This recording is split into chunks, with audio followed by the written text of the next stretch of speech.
Les réseaux pédocriminels n'existent pas. Round 59. Le réseau Auroville. D'un paradis hippie utopiste à un lieu de vacances pour pédocriminels. Auroville, la ville du futur? Va falloir faire un grand ménage. Installée en Inde, cette communauté d'occidentaux hippies disciples d'un maître du yoga est un nid à pédos depuis bien longtemps. Origine du projet. Auroville, c'est l'aboutissement d'une rencontre spirituelle et amoureuse au début du XXe siècle. Lui, c'est un maître du yoga intégral, Aurobindo Ghosh, alias Sri Aurobindo, né en 1872 dans une famille bourgeoise de Calcutta, plutôt proche des colonisateurs anglais. Il étudie à Cambridge, l'une des plus prestigieuses universités d'Angleterre, puis à son retour, il se dévoue à un activisme indépendantiste, assumant un yoga activiste et violent envers le système colonial anglais. Cela le mènera en prison pour une année en tant que meneur idéologique, mais il nie son implication directe dans les attentats perpétrés contre des magistrats notamment. Pendant cette année de prison, il dit avoir vécu une série d'expériences spirituelles qui l'auraient conduit à expérimenter des états de conscience au-delà du nirvana. Il en sort toujours virulent et ses écrits contre le pouvoir anglais l'obligent à se réfugier au comptoir français de Pondichéry afin d'éviter une nouvelle fois la case prison. Je cite: Mon idée était une révolte armée dans l'Inde entière, ce qu'il faisait à cette époque comme de s'attaquer aux magistrats, etc., était tout à fait puéril. Fin de la citation. Affirmant alors qu'il y a une lutte pour l'avenir de l'humanité au-delà de la lutte légitime pour l'indépendance de l'Inde, il se consacre alors à ses recherches spirituelles et à la composition de ses œuvres. Selon Sri Aurobindo, la philosophie spirituelle est une des 4 voies de l'évolution comme l'occultisme, la pratique des yogas, l'expérience spirituelle et la religion. Au-delà des plus hautes cimes supraconscientes de la conscience mentale, Aurobindo affirme qu'il nous est possible d'expérimenter un supramental, qui est une connaissance directe de la vérité, aujourd'hui connaissable indirectement et partiellement par notre intelligence mentale. Je cite: Par supramental, j'entends la conscience de vérité, par laquelle le divin connaît non seulement sa propre essence et son être propre, mais aussi sa manifestation. Fin de citation, mais ailleurs il précise également, je cite: Une description mentale de la nature supramentale ne pourrait que s'exprimer soit en termes trop abstraits, soit en images mentales qui pourraient la transformer en toute autre chose que sa réalité. Fin de citation. Bon, à cette lecture, on comprend aisément pourquoi il est qualifié en Inde de gourou pour occidentaux. Alors, il faut signaler que le mot gourou, G-U-R-U en indien, ça veut plutôt dire guide spirituel. Et il n'y a pas forcément, en Inde en tout cas, la connotation sectaire que le terme a en Occident. En Occident, il est assez clair, et c'est vrai qu'il y a plein de cas. Quand on parle de gourou, en fait, on parle de secte, et c'est le gourou de la secte. Ça sous-entend que les gens qui sont sous son influence sont complètement manipulés, donnent tout leur argent et bien souvent des faveurs sexuelles au gourou. Bon, en Inde, c'est pas tout à fait la même connotation, du moins qu'elle est moins négative, on va dire.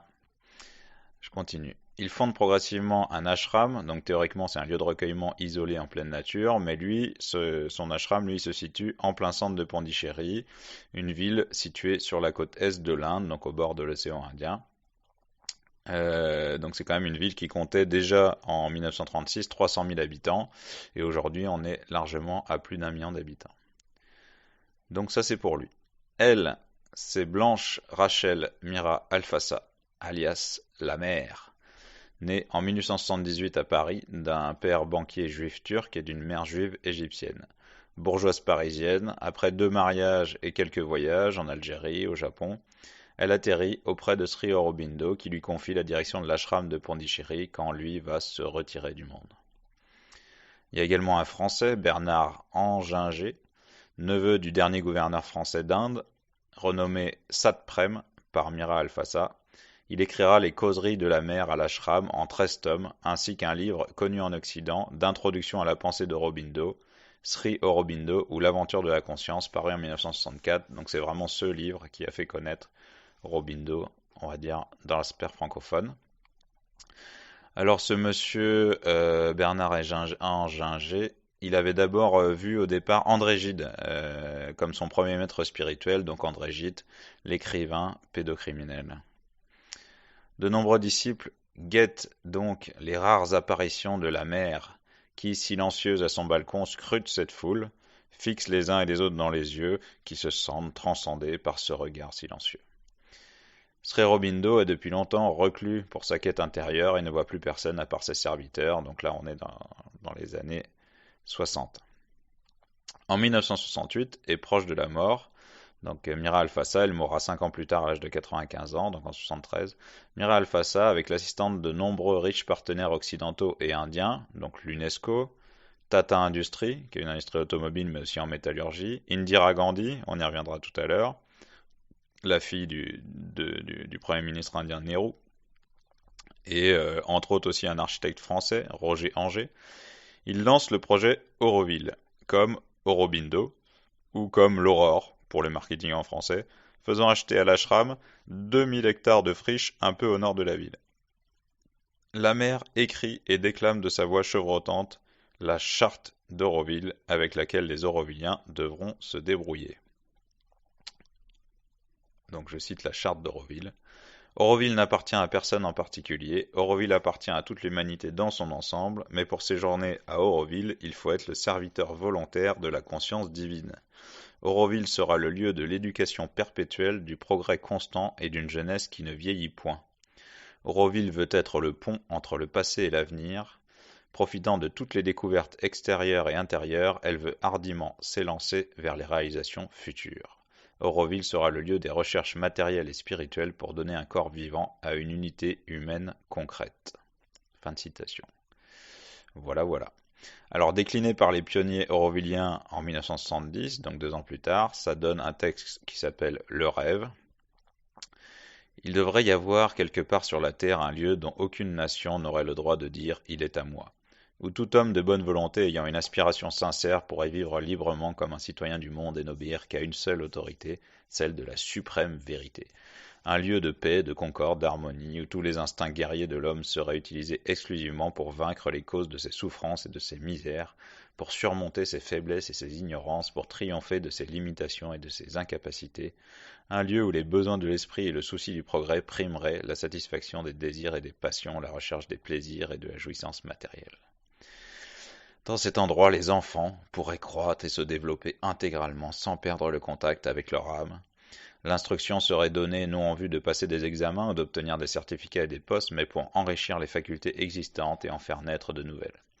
Les titres et les situations seraient remplacés par des occasions de servir et d'organiser, il y serait pourvu aux besoins du corps également pour tous, et la supériorité intellectuelle, morale et spirituelle se traduirait dans l'organisation générale, non par une augmentation des plaisirs et des pouvoirs de la vie, mais par un accroissement des devoirs et des responsabilités.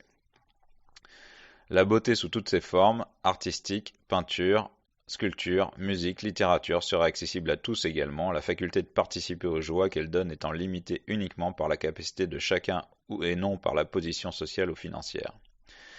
Car dans ce lieu idéal, l'argent ne serait plus le souverain seigneur, la valeur individuelle aurait une importance très supérieure à celle des richesses matérielles et de la position sociale.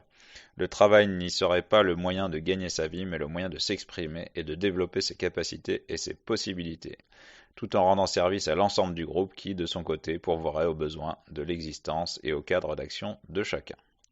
En résumé, ce serait un endroit où les relations entre êtres humains, qui sont d'ordinaire presque exclusivement basées sur la concurrence et la lutte, seraient remplacées par des relations d'émulation pour bien faire, de collaboration et de réelle fraternité. Fin de citation. Donc, un autre petit dernier, je suis désolé, mais histoire de bien rentrer dans l'état d'esprit des origines. Donc, être un vrai aurovillien. Donc pareil, ça a été écrit en 1970. 1. La première nécessité est la découverte intérieure pour savoir ce que l'on est vraiment derrière les apparences sociales, morales, culturelles, raciales, héréditaires. Au centre, il y a un être libre, vaste, connaissant, qui s'offre à notre découverte et qui doit devenir le centre agissant de notre être et de notre vie à Auroville. 2. On vit à Auroville pour être libre des conventions morales et sociales. Mais cette liberté ne doit pas être un nouvel esclavage à l'ego, à ses désirs et ses ambitions. L'accomplissement des désirs barre la route à la découverte intérieure qui ne peut s'accomplir que dans la paix et la transparence du parfait désintéressement. 3. L'Aurovillien doit perdre le sens de la possession personnelle. Pour notre passage dans le monde matériel, ce qui est indispensable à notre vie et à notre action est mis à notre disposition suivant la place que nous devons occuper. Plus nous sommes consciemment en rapport avec notre être intérieur, plus les moyens exacts nous sont donnés. 4. Le travail, même manuel, est une chose indispensable à la découverte intérieure. Si l'on ne travaille pas et si l'on ne met pas sa conscience dans la matière, celle-ci ne se développera jamais. Laisser la conscience organiser un peu de matière à travers son corps est très bon. Mettre de l'ordre autour de soi aide à mettre de l'ordre en soi. On doit organiser sa vie, non pas selon des règles extérieures et artificielles, mais selon une conscience organisée intérieure, parce que si on laisse la vie sans lui imposer le contrôle de la conscience supérieure, elle devient flottante et inexpressive, c'est gaspiller son temps dans ce sens que la matière reste sans utilisation consciente. 5. La Terre tout entière doit se préparer à l'avènement de l'espèce nouvelle, et Auroville veut travailler consciemment à hâter cet événement. 6. Peu à peu nous sera révélé ce que doit être cette espèce nouvelle, et en attendant, le meilleur moyen est de se consacrer entièrement au divin. Fin de citation. Donc, au-delà d'un monde sans argent, sans guerre, sans ego, plein de bienveillance, de travail bénévole et de méditation, on notera évidemment le credo de la libération des apparences et des conventions morales. Credo bien connu qui nous fait toujours bien saigner les oreilles à Wanted Pedo, tant on sait combien ce concept a de tout temps été repris par le lobby pédocriminel afin de limiter pour, entre guillemets, l'émancipation des humains, c'est-à-dire le droit des pédos à violer des enfants en toute impunité. Mais on y reviendra. Lors de l'inauguration d'Auroville, en 1968, en présence du président de la République indienne et sous l'égide de l'UNESCO, des jeunes de 124 nations différentes et de 23 États indiens ont déposé une poignée de leur terre natale dans l'urne, une structure recouverte de marbre sous la forme d'un bourgeon de lotus symbolique situé au centre de l'amphithéâtre. La charte d'Auroville, écrite à la main en français par la mère, repose avec ce sol scellé dans l'urne comme un puissant message et une promesse. Rapidement, des hippies, dont une grande majorité de Français en quête de fonder une nouvelle société, débarquent pour y édifier la ville de demain comme le terreau de l'humanité du futur. Certains y vivent encore. Il y a encore aujourd'hui 25% de Français parmi les Aurovilliens, et le français est l'une des 4 langues officielles. Une inauguration donc solennelle est faite avec drapeaux, enfants, discours, colombes, etc., etc.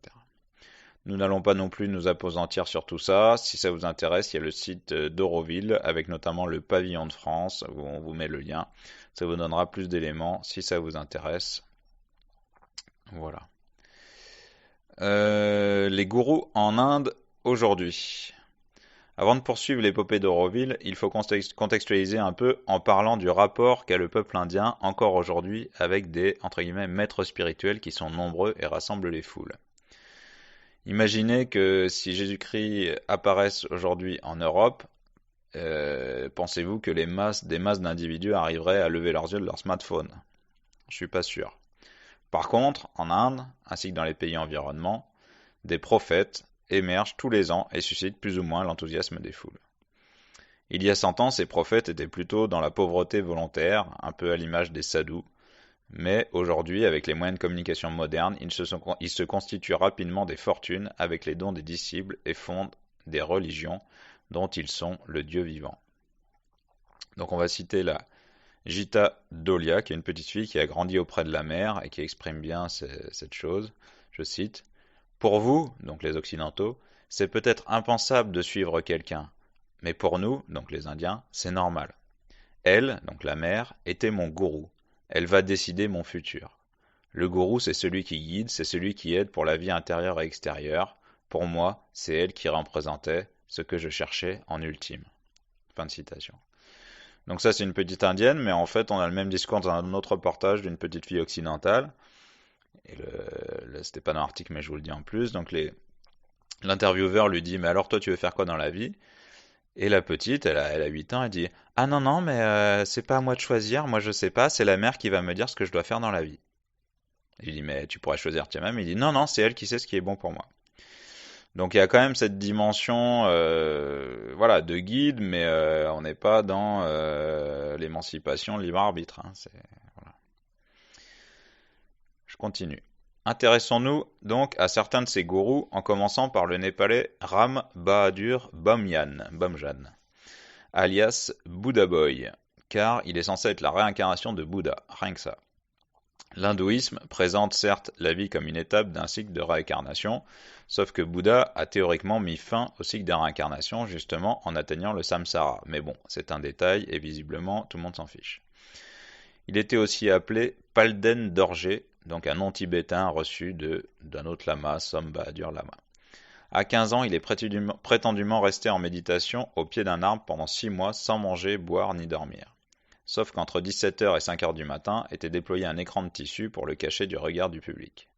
D'autre part, personne à part sa famille n'était autorisé à l'approcher à moins de 50 mètres.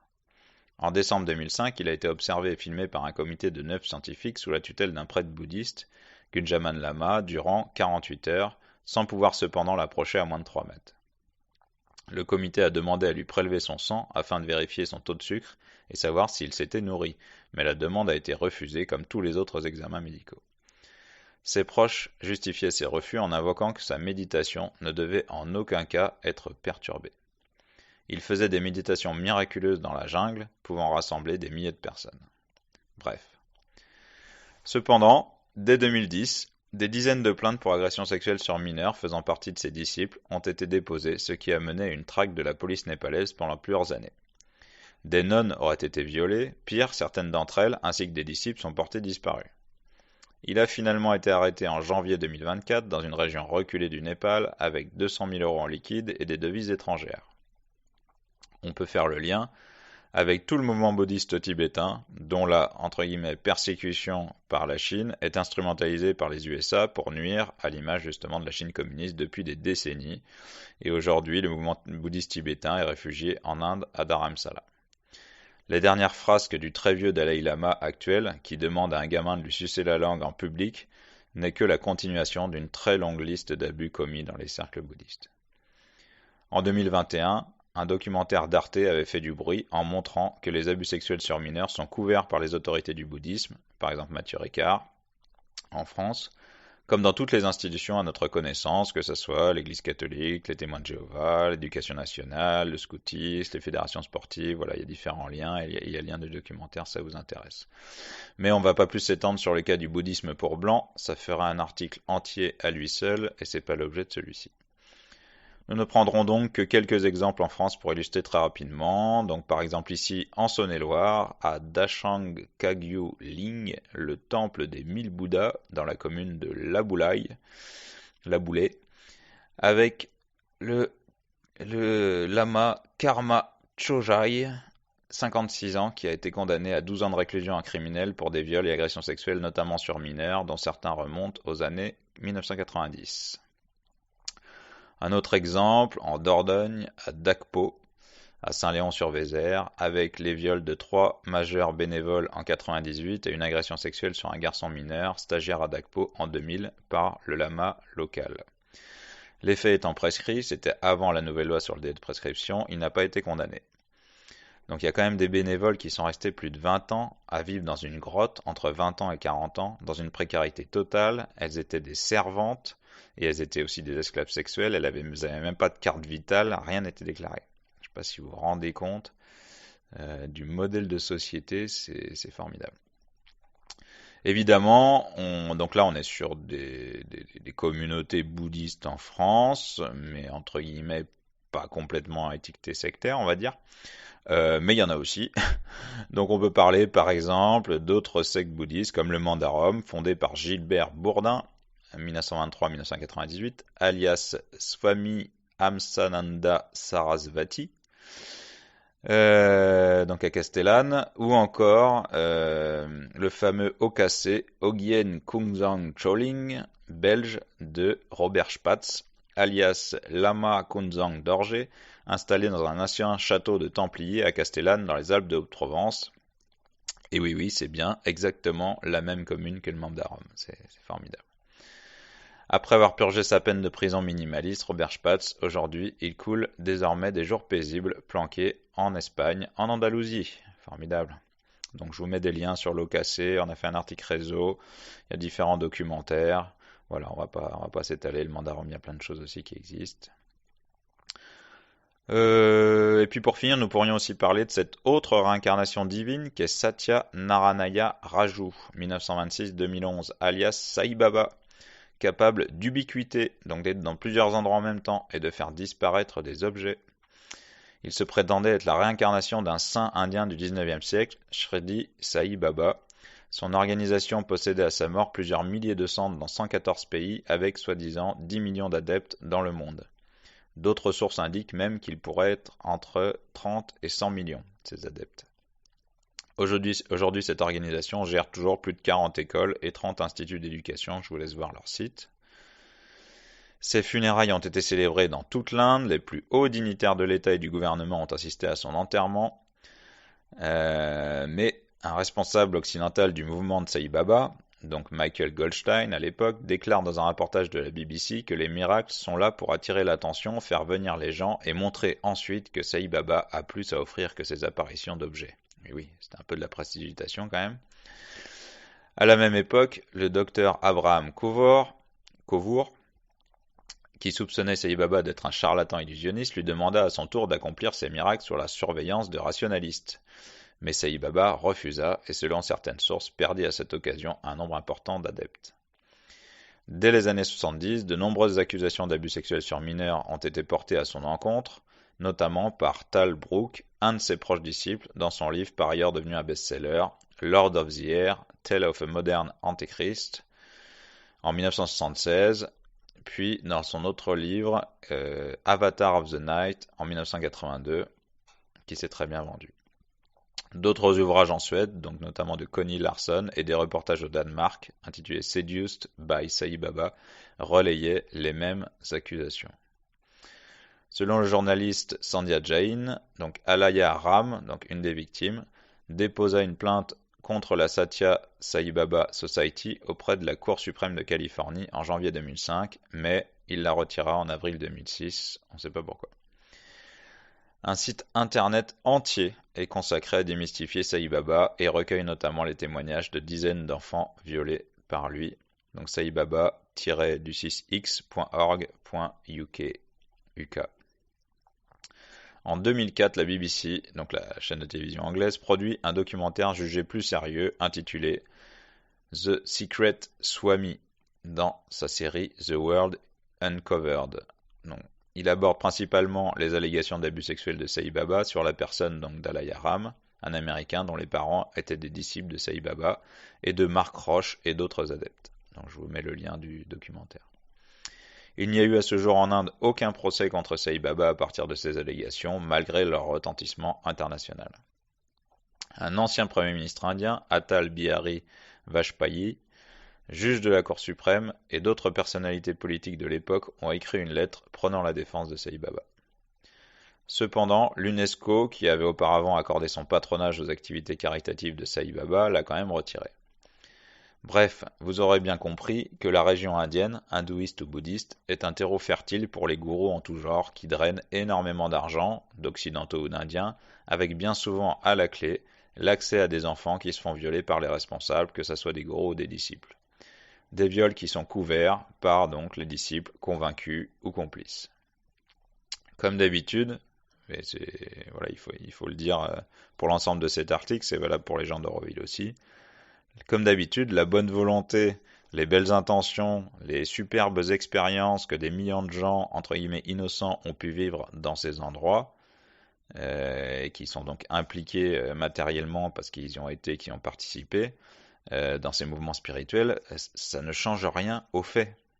D'accord? C'est pas parce qu'on a vécu des bons moments dans tel ou tel endroit bouddhiste lors d'un stage d'une semaine et que vraiment les gens étaient gentils et qu'il n'y a rien à reprocher que ça change quoi que ce soit à ces faits, ou que ça les excuse, ou que ça les rattrape, n'est-ce pas?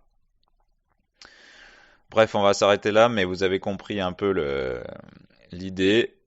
Force est de constater que les antennes occidentales de ces organisations spirituelles, qui se muent si fréquemment en mouvements coercitifs, plus communément appelés sectes, sont bien trop souvent des terreaux d'abus sur des personnes vulnérables mentalement et ou physiquement. une médiatisation et un financement difficilement explicables. Ceci étant dit, revenons à Auroville en 1968. Après l'inauguration, la construction du Matrimandir en forme de boule dorée commence. Il s'agit du bâtiment central d'Auroville consacré à la méditation. Des centaines de Tamouls, donc c'est la population autochtone dans cet état de l'Inde, le Tamil Nadu, et des Occidentaux avec des étoiles plein les yeux creusent la terre et plantent des arbres. À l'époque, l'ashram de Sri Aurobindo et de Mira Alfassa soutient financièrement le projet, un peu. Il est le propriétaire légal des terres, sans pour autant s'y intéresser vraiment. Le gouvernement indien, au travers notamment d'Indira Nehru, alias Indira Gandhi, première ministre de l'Inde durant toute cette période, 1966-1977, soutiendra politiquement le projet. C'est quelque chose de surprenant au vu du caractère hors sol et très occidental du projet. Certains diront que ce sont les valeurs indiennes d'accueil et d'hospitalité qui primaient afin de ne pas mettre des bâtons dans les roues de ces nouveaux arrivants et de leur aura de blanc. Mais bon. Du coup, faisons une parenthèse sur Indira Gandhi qui, en tant que fille de Nehru, jouit d'une aura internationale. Le problème avec Indira Nehru est qu'en 1975, elle commence à perdre de son influence politique et voit qu'elle risque de perdre le pouvoir à court terme car sa dernière réélection est invalidée par la Cour suprême pour fraude électorale. Elle décide donc, sous des prétextes fallacieux et pour la troisième fois, de décréter l'état d'urgence. Mais cette fois, elle en profitera pour installer une dictature implacable qui durera 2 années. Pendant cette période, elle fera emprisonner arbitrairement plus de 100 000 opposants politiques et fera stériliser de force plus de 10 000 citoyennes. Sans oublier que 7 millions de vasectomies auraient été pratiquées sur des citoyens masculins en 1976, selon certaines sources. La campagne de stérilisation est encouragée par la Banque mondiale, l'Agence suédoise de développement et de coopération internationale, ainsi que par le Fonds pour la population des Nations unies. Et des dizaines de millions de dollars y sont consacrés. Encore une fois, on connaît bien le malthusianisme criminel de ces instances mondialistes. Je vous ai mis un lien sur l'histoire cachée de l'eugénisme, avec des exemples dans les années 50 aux USA, au Pérou dans les années 90, au Kenya, en Allemagne, etc., etc. Et c'est une petite musique qui semble toujours avoir cours, désormais sur fond de réchauffement climatique, avec l'histoire de les humains, c'est le problème, on est trop nombreux, pour sauver la planète, il faut arrêter de faire des enfants, etc., etc. Et puis du coup, dans une logique mortifère, finalement, tout ce qui tue les humains, c'est un moindre mal, non? C'est pas si mal, etc. Enfin, voilà, dans la bouche de certains bien pensants, écologistes fondamentalistes, en fait, on a vraiment des discours malthusiens qui font vraiment froid dans le dos. C'est terrible. Revenons à Indira Gandhi. Donc les actes d'Indira sont si loin de l'image d'Épinal construite autour d'elle, vous ne trouvez pas? Ils sont très loin de l'image d'Épinal construite autour d'elle. On peut aussi se demander pourquoi l'UNESCO, l'ONU ou l'industriel Tata ont soutenu financièrement un projet de hippie anticapitaliste qui creuse la terre pour bâtir une ville au milieu de rien. Quand même. De nombreux autres mécènes, occidentaux et indiens, seront séduits par l'idée et abonderont à Auroville pour voir sortir de terre les structures de béton armé colossales du Matrimandir. Comme on disait à l'époque, ou certains aiment dire, c'était l'époque. Voilà. Bon, c'est un peu court, mais bon. Dès 1976 et jusqu'aux années 80, un conflit ouvert oppose l'ashram de Aurobindo, propriétaire légal par sa fondation, et une partie des Aurovilliens appelés les rebelles. D'après certains, c'est un point de bascule au profit d'une partie des Aurovilliens grâce à un arbitrage du gouvernement indien de l'époque avec le soutien d'Indira Gandhi.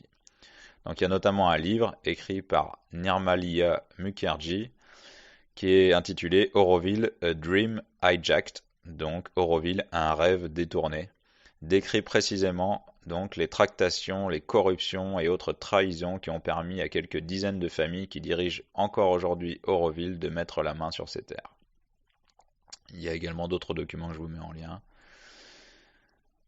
Le projet Auroville n'est donc pas reconnu formellement comme une religion, ce qui permet à l'État indien d'en garder la tutelle au détriment de l'ashram, qui, du coup, se voit spolié de 2000 hectares de terre, ce qui n'était pas la volonté de la mère, soit dit en passant. Et donc ces 2000 hectares de terre sont remis sous l'autogestion des gens qui sont, entre guillemets, donc les rebelles d'Auroville. Ainsi, encore aujourd'hui, donc Auroville reçoit donc 50 000 € par mois de l'État indien et peut gérer lui-même son propre système de visa, ce qui est quand même hallucinant. De même, le projet a très tôt bénéficié d'un intérêt médiatique très important jusqu'à aujourd'hui, avec une bienveillance difficilement explicable. Par exemple, en 1973, Jean-Pierre Elkabbach, donc journaliste très connu car il était présentateur du journal télévisé de 20 heures entre 1970 et 1972, il va aller faire un reportage sur Auroville, diffusé aux heures de grande écoute à la télévision française. La télévision française, à l'époque, il n'y a que 2 chaînes. Et générer une publicité énorme en faisant rêver la jeunesse révoltée de mai 68. Ce documentaire est écrit avec Nicole Avril, qui deviendra sa femme, et Maurice Dugosson. En fait, c'est ce dernier qui est le véritable réalisateur du documentaire. Dugosson a jusque-là travaillé pour la télévision, principalement pour l'émission Droit de réponse, qui était animée au début des années 80 par le pédocriminel Michel Polack. Aujourd'hui, il existe de nombreuses émissions qui ont été réalisées par les médias, toutes plutôt favorables à Auroville, pêle-mêle, France 24, la chaîne publique Sénat, l'INA, France Inter, Canal+, Planète, Reporter, donc c'est un petit site écologiste, etc.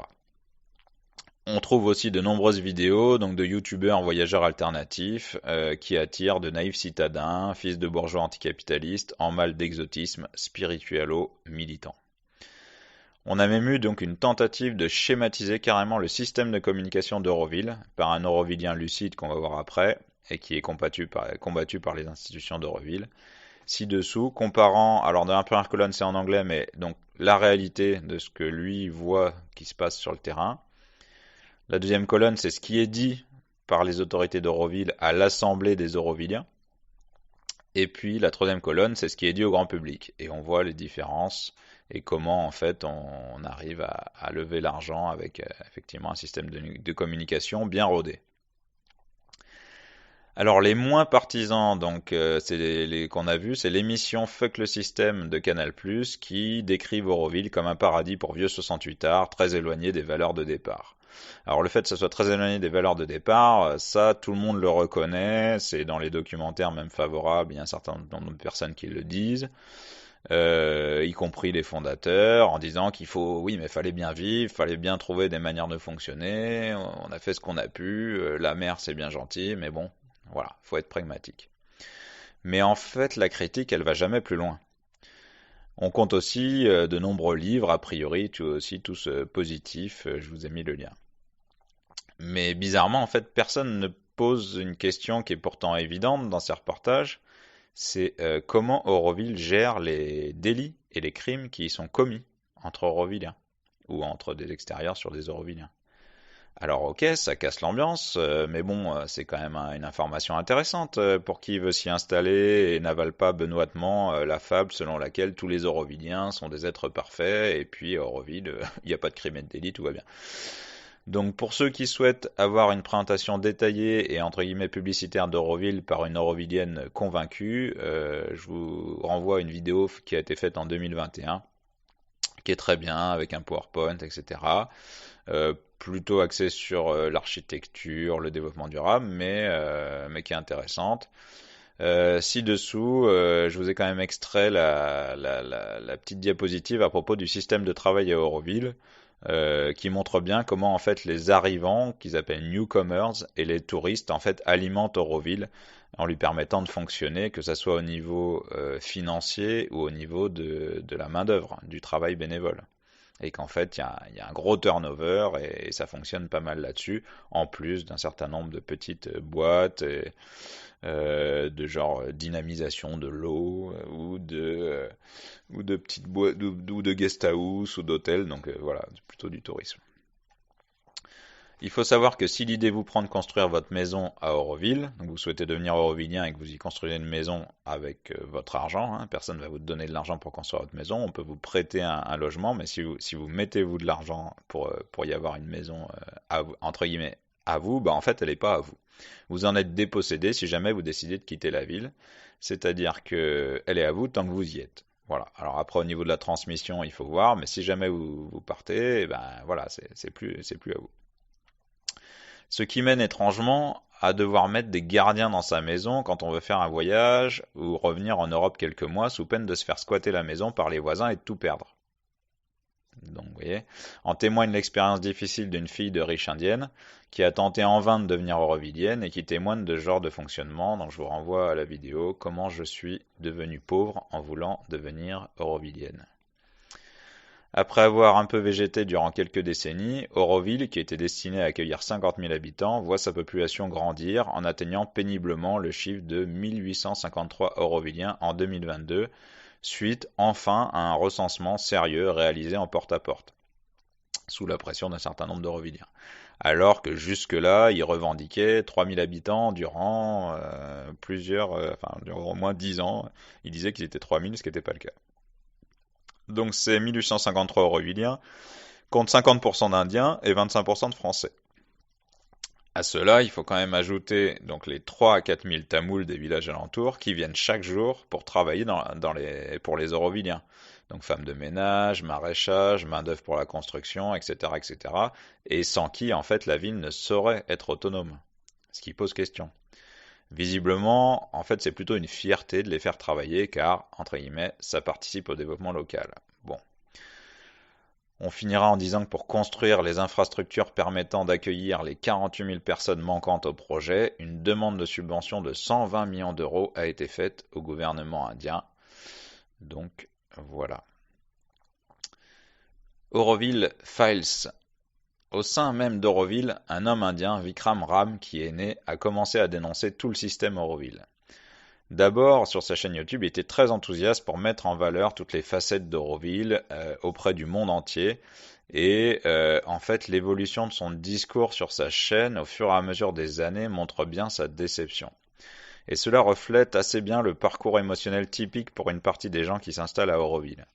Il en est de même pour des enfants qui y sont nés, donc en souvenir entre guillemets. Alors ça dépend, ça dépend de chez qui vous êtes né à Auroville, mais bon, qui y sont nés, puis ils sont partis découvrir le monde, où ils sont allés faire des études, et puis quand ils y reviennent avec des yeux d'adultes, là effectivement ils voient plus les choses pareilles. Depuis 2019, il a une chaîne YouTube qui relate la mobilisation d'une partie des Aurovilliens, notamment la nouvelle génération, pour assainir Auroville de ses fonctionnements corrompus hérités. Dans ses vidéos, il dénonce une mafia sur la vente des terres autour d'Auroville, des détournements d'argent et de dons, du harcèlement et des menaces, de la corruption ainsi que le noyautage des cercles de décision par quelques dizaines de familles historiques. Il dénonce aussi un système d'impunité où les crimes sont étouffés avec des corruptions des autorités locales. Qu'on n'a pas besoin de pousser beaucoup pour qui connaît l'Inde, au niveau corruption, l'Inde c'est pas mal, mais quand même. Et donc il n'y a pas de système de justice fonctionnel.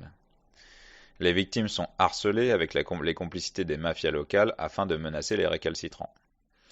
Je vous mets donc quelques témoignages d'Aurovilliens qui ont été assez courageux pour lui parler face caméra, et ces témoignages sont assez évocateurs en termes de désillusion vis-à-vis de la réalité de l'Auroville d'aujourd'hui. Aujourd'hui, Auroville, par exemple, c'est 37 trusts et une fondation, si vous voulez. Donc, je suis pas sûr que la maire avait vu ça comme ça.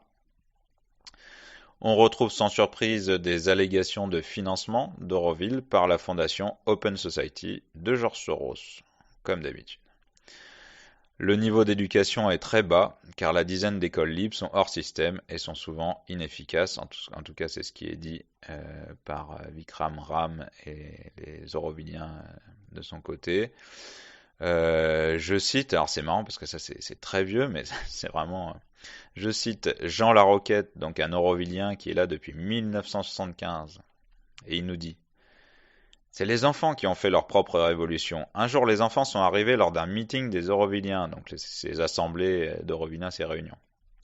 Il y en avait deux qui étaient le porte-parole des autres et qui ont dit aux grands: écoutez, toutes vos histoires, vos parlottes sur l'éducation, tout ceci, tout cela, c'est très bien, mais nous, on veut une école avec un maître, avec une estrade, avec un tableau, avec de la craie, et on veut travailler sur des cahiers. Fin de citation.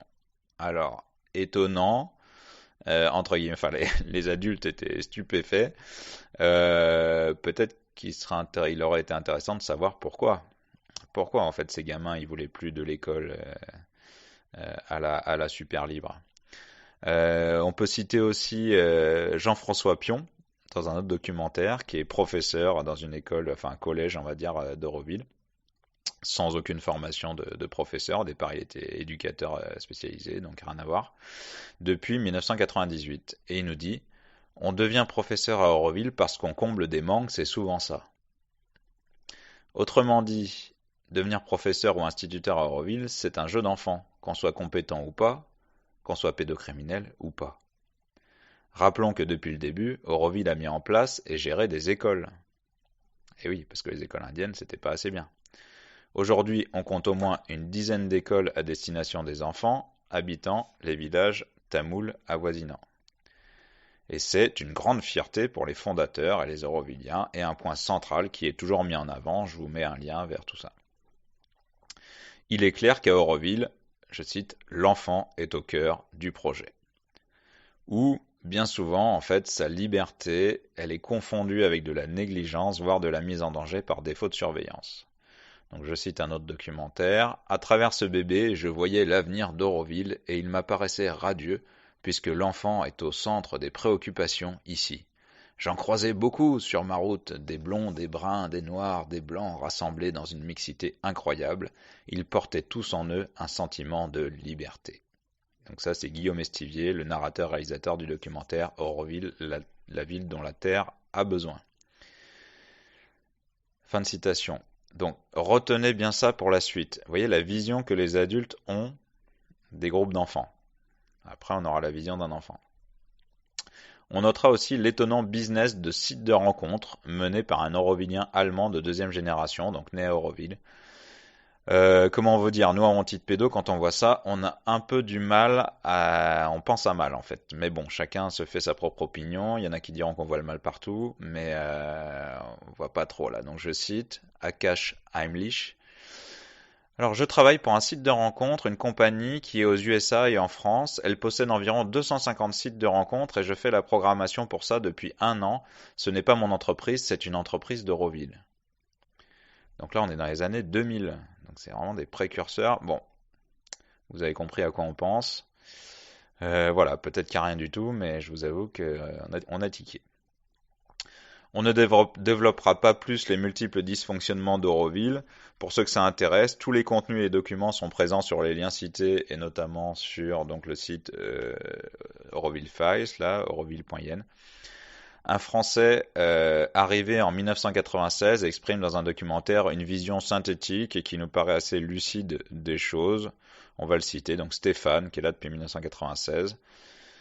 Moi, ce que je vois après 8 ans, je suis arrivé avec un idéal absolu. J'ai tout donné. J'ai travaillé gratuitement pendant 2 ans. J'ai dépensé tout mon argent, c'était le don de soi total. Et puis doucement, on se réveille. On voit ce qui se passe. On voit les histoires, les coups foireux.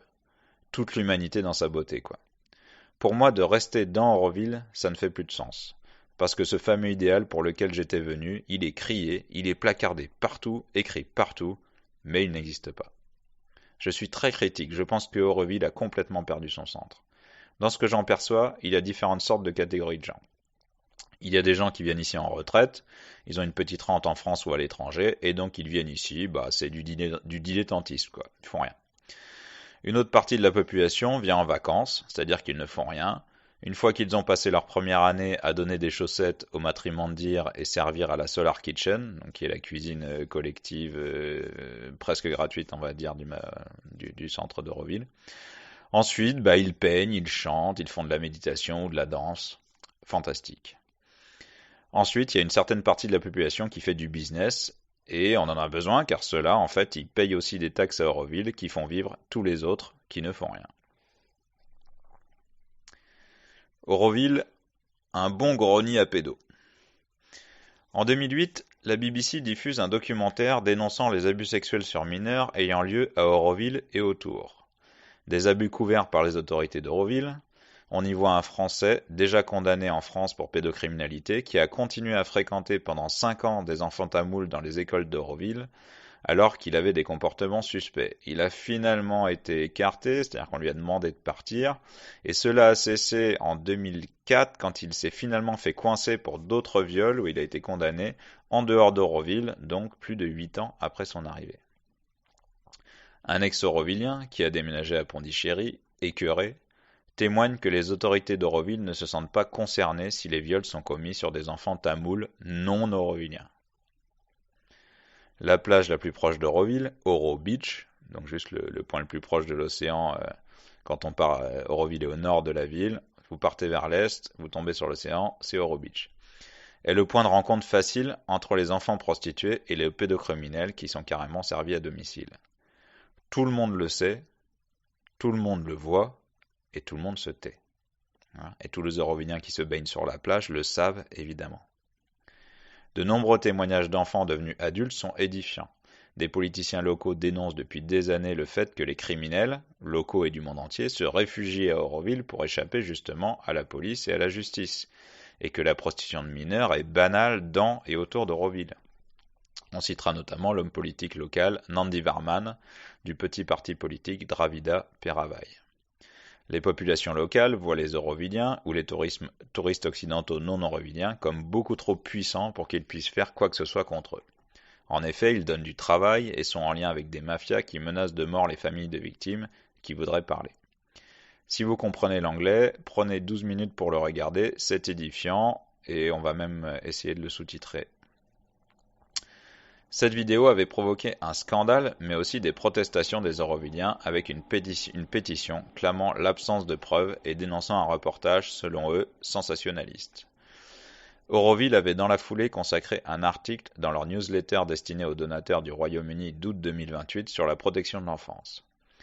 Il était écrit qu'Auroville allait lancer des recherches de subventions pour sensibiliser grâce à un groupe de travail pour la protection de l'enfance, le Child Protection Group, et la formation d'un responsable. N'est-ce pas une preuve que le problème n'avait jamais été traité depuis la création d'Auroville? En tout cas, jamais de manière institutionnelle, sérieuse, jamais pris à bras-le-corps. Auroville a aussi déposé une plainte extrêmement détaillée auprès de l'Ofcom, l'autorité des régulations des médias au Royaume-Uni, donc l'équivalent du CSA en France, contre la BBC. Donc je vous mets le lien, dont ils ont été déboutés. Donc cette plainte n'a pas eu de suite. Ils disent qu'ils ne peuvent pas contrôler les activités des nombreux gîtes qui fleurissent un peu partout dans et autour d'Auroville et que c'est injuste de les accuser comme ça. Alors donc c'est intéressant quand même, ils ont conscience qu'il y a des choses qui se passent dans ces gîtes, que la police attribue souvent des méfaits à tort aux Auroviliens, mais qu'ils sont quand même en lien avec eux et que les Auroviliens ne tolèrent pas la pédocriminalité. Qu'ils n'ont pas eu de droit de réponse, alors ce qui est faux, puisqu'en fait dans le reportage même, il y a un responsable, Karel Thiem, d'origine belge je crois, qui s'est exprimé directement à la fin du reportage, mais bon. Qu'il gère de nombreuses écoles en lien avec la Commission européenne et le gouvernement local, et que s'il y avait des viols d'enfants, ils seraient forcément découverts et enquêtés. Finalement, ils avouent eux-mêmes en fait le point crucial du problème, sans s'en rendre compte, en disant que les témoins qui sont dans le reportage sont des gens à qui on a demandé de quitter Auroville car ils ont eu des comportements inappropriés et donc se vengeraient dans ce reportage. Donc des gens qui se feraient passer pour des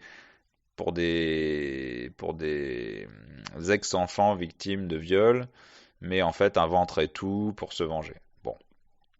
Mais du coup, là on comprend en fait le traitement qui est réservé par Auroville aux délinquants et aux criminels. On leur demande de partir, et on le signale aux autorités. Et puis c'est tout. Donc de facto, ils ne livrent pas les criminels aux autorités indiennes, alors en même temps il faudrait les attraper, les menotter, mais ils ne font pas non plus intervenir la police indienne dans Auroville. Et comme il n'y a pas de police aurovilienne, en fait, juste, ils leur demandent de partir. Donc oui, en fait, vous lisez bien. Auroville, en fait, c'est une zone de non-droit. Et c'est bien logique, puisque c'est un projet autogestionnaire où on refuse l'État et tout le reste. Mais comment on fait pour gérer la réalité si les humains ils sont pas tous gentils, en fait? Pour mieux comprendre l'ambiance, le mieux est de lire ce témoignage poignant paru dans la presse anglaise suite au reportage de la BBC par un enfant devenu adulte qui a vécu à Auroville durant 6 mois en 1982. Donc on l'a traduit, c'est mon petit pédo qui a fait la traduction, donc je vais vous le dire. C'est édifiant. Mon étrange enfance à Auroville, par Loïc Rich. Je n'ai pas été surpris par les allégations d'abus sexuels sur des enfants à Auroville, une communauté avant-gardiste d'Européens installés en Inde, formulée cette semaine par une équipe de reporters de la BBC. Quand j'avais 9 ans, j'y ai vécu 3 mois, en 82, pardon, 3 mois. Cet endroit est une secte religieuse qui expose l'arrogance, la naïveté et le déni d'une certaine classe moyenne libertaire, voire bourgeoise. Cela met les enfants en danger. Ville composée de grandes structures ressemblant à des temples situés au milieu des palmiers dans la région du Tamil Nadu au sud-est de l'Inde, Auroville promeut une philosophie humaniste, des éléments du mysticisme indien et une attitude de style frontière américaine. Cela soit vous épuise, soit vous endurcit. Les adultes travaillent dans la construction, dans l'agriculture ou même dans un journal. La parentalité n'est pas une grande priorité. N'importe qui pouvait être tuteur des enfants et ils étaient laissés libres dès l'âge de 6 ans. Ma propre mère nous a laissés, moi et ma sœur de 7 ans, livrés à nous-mêmes et a disparu dans une partie reculée de la communauté pour être avec son amant.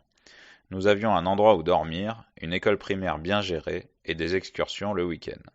Aux heures des repas, les enfants mangeaient de manière autonome selon un ensemble de règles non écrites. Si vous mettiez la main sur des friandises, vous les partagiez avec le groupe, sinon vous mangiez dehors. Les adultes semblaient être là pour subvenir à nos besoins, mais avec un désengagement émotionnel total. Lorsque l'infection causée par une ampoule s'est propagée dans tout mon bras et que j'ai demandé de l'aide à ma mère, elle m'a simplement rejeté comme un demandeur d'attention et j'ai dû me rendre seul chez le médecin à vélo. Il m'a immédiatement emmené d'urgence dans un hôpital qui n'avait plus d'anesthésique. Je me souviens avoir été tenu par 6 médecins pendant que l'un d'eux faisait une incision avec un scalpel et qu'un autre expulsait le pus de mon bras.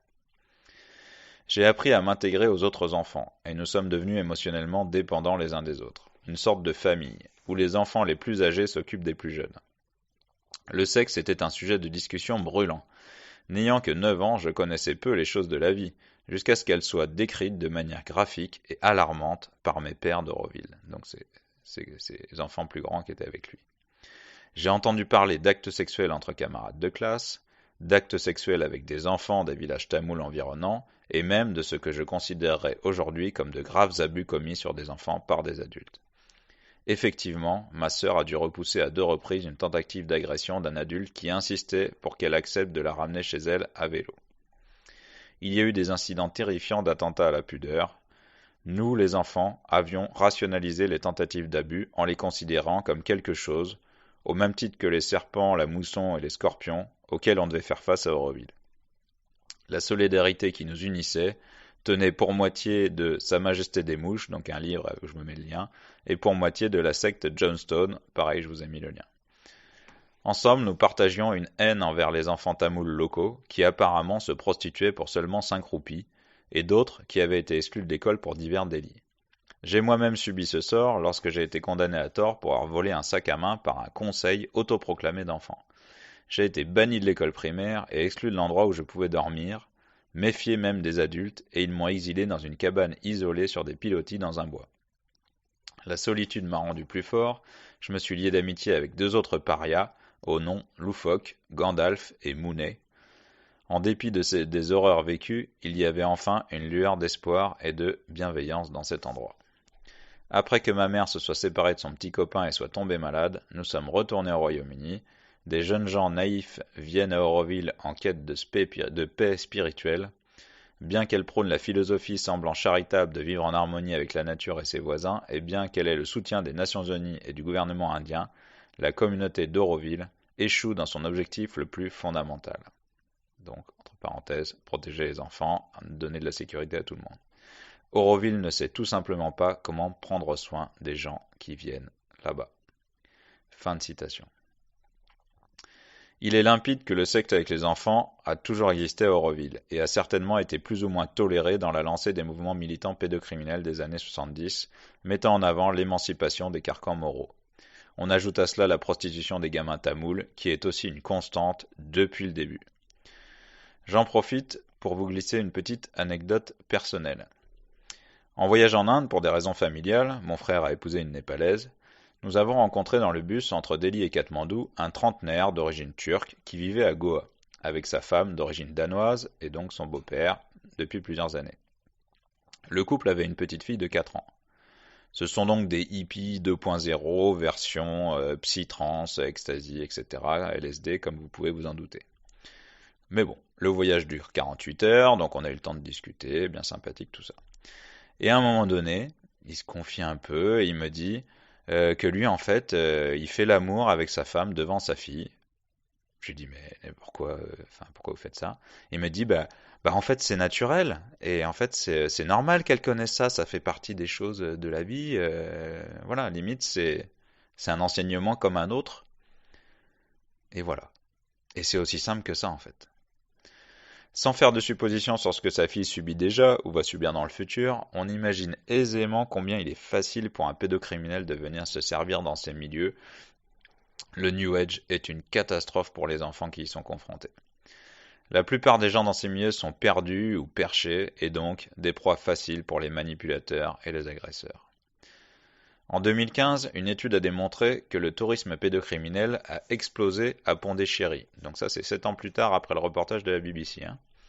En effet, une thèse réalisée par Siva Mathiazangan au département de sociologie de l'université de Pondichéry montre que le tourisme pédocriminel est florissant et se concentre principalement sur la zone entre le front de mer du centre, appelé donc White Town, le quartier donc qui est entre l'ashram de Sri Aurobindo et l'océan, et Oro Beach, et aussi autour d'Auroville. Je vous ai fait une petite carte pour vous rendre compte. Donc c'est exactement la même zone que la BBC décriait. La clientèle qui incite et viole des enfants de familles très pauvres est principalement étrangère, touristes réguliers ou résidents, aussi étrangers, gérants par exemple de restaurants ou d'agences touristiques. Souvent les enfants vont dans les hôtels et les gîtes, les guest house, avec la complicité des propriétaires. On peut citer quelques faits divers trouvés ça et là sur le net qui parlent de viol de mineurs à Auroville. Vikram Ram, dans une vidéo consacrée à la pédocriminalité à Auroville, confirme que suite à ses actions, il a eu les confidences d'une dizaine d'Aurovilliens, plusieurs dizaines d'Aurovilliens, sont venus lui rapporter que eux aussi ont subi des abus sexuels dans leur enfance et qui préfèrent se taire. Un début de remise en question. Suite à tout cela, visiblement, pas grand-chose n'a été fait pour remédier au fléau de la pédocriminalité, tant à Auroville que dans les alentours. On peut noter que le Child Protection Service, donc une partie d'Auroville qui était censée être consacrée à ça, ne montre aucune activité sur le wiki d'Auroville, que ce soit là ou là. Les seules choses qu'on va trouver, c'est que sur la période de 2007 à 2011, un universitaire canadien traitant de questions sociales familiales, pas vraiment spécialiste de la pédocriminalité, Peter Choate, est intervenu pour parler du sujet. Je vous mets son Twitter. Il est interviewé par la radio d'Auroville en 2010 pour dire que la solution serait de, tenez-vous bien, je cite, il faut briser le silence en ménageant des espaces de discussion entre abuseurs et enfants abusés aux yeux de la communauté. Fin de citation. Une fois qu'on a dit ça, il n'y a plus qu'à trouver les pédocriminels qui avoueront publiquement leurs actes et s'excuseront auprès de leurs victimes. Bah voilà, il n'y a qu'à Faucon, claquons des doigts. Il est facile de reconnaître ici aussi la fameuse justice restauratrice que certains prônent en France. C'est-à-dire qu'en fait, on confronte les abuseurs et les enfants violés en espérant que les enfants vont être contents de se retrouver face à ces gens-là. En espérant que le pédocriminel va s'excuser sincèrement, voire même essayer de, pourquoi pas carrément se dire, mais en fait, on va remettre l'enfant auprès de l'abuseur qui, maintenant qu'il est devenu bon et a tout compris, et est devenu quelqu'un de bien, ne va pas recommencer. Mais enfin, en fait, c'est comme si on retraumatisait l'enfant. C'est complètement fou. Interrogé de façon bien plus pertinente l'année suivante sur la même radio, donc le même Peter Choate, là, enfin, il évoque des choses un peu plus sérieuses, donc le tourisme sexuel qui est un phénomène croissant en Inde, car d'autres pays ont commencé à le réprimer, notamment la Thaïlande, le Cambodge et les Philippines. Il évoque aussi le fait que de nombreux Occidentaux viennent pour être bénévoles dans des ONG humanitaires au contact des enfants afin de les violer. Il évoque également le trafic d'enfants esclaves sexuels en Inde en direction de l'Occident, qui est une pratique courante au travers des adoptions et de la GPA, parmi d'autres mécanismes. Il souligne le fait que le dialogue entre les gens qui s'intéressent au sujet permet de former une sorte d'alliance autour d'Auroville ou à Pondichéry de personnes plus vigilantes qui rendent la pédocriminalité plus difficile à réaliser. Waouh! Visiblement, il a commencé à atterrir. Donc c'est bien, c'est comme si en fait en un an il avait peut-être travaillé un peu le sujet sur internet entre ces deux voyages. Tant mieux. Mais voyez la suite. Puis vient donc une bonne question de l'intervieweuse. Elle dit quelles sont les sanctions pour ce genre, je cite, hein, quelles sont les sanctions pour ce genre de créatures, donc de pédocriminels, ici à Auroville? Ah, et oui, c'est bien ça la question. Et là il répond. Disons qu'Auroville est aujourd'hui engagé dans le fait de vouloir traiter cette question. Je pense que ce qui est important à Auroville est la préservation des familles, de leur unité en tant que communauté. Et donc, si on trouve un agresseur parmi les Aurovilliens, c'est comment peut-on arriver à soigner cette personne et à la reconnecter avec le but d'Auroville.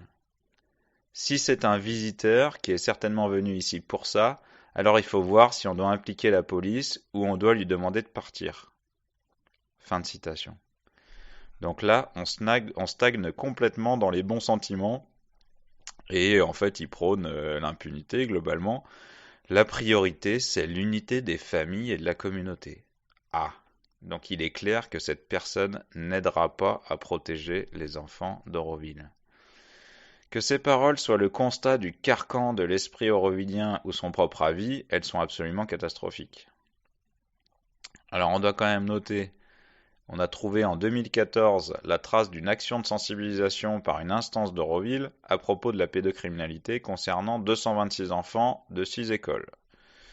De même, une autre action de sensibilisation a été menée en partenariat avec une ONG qui s'appelle Amrita, qui a concerné 9 écoles, donc en 2016. Donc c'est mieux que rien, hein, bon, mais la sensibilisation, c'est pas non plus ce qui empêche un enfant de se faire violer, mais c'est déjà quelque chose, on va dire. En 2019, il y a aussi eu un accord de partenariat qui a été signé entre le gouvernement local et Auroville afin que l'éducation et d'autres choses soient un peu supervisées en échange de l'obtention de subventions.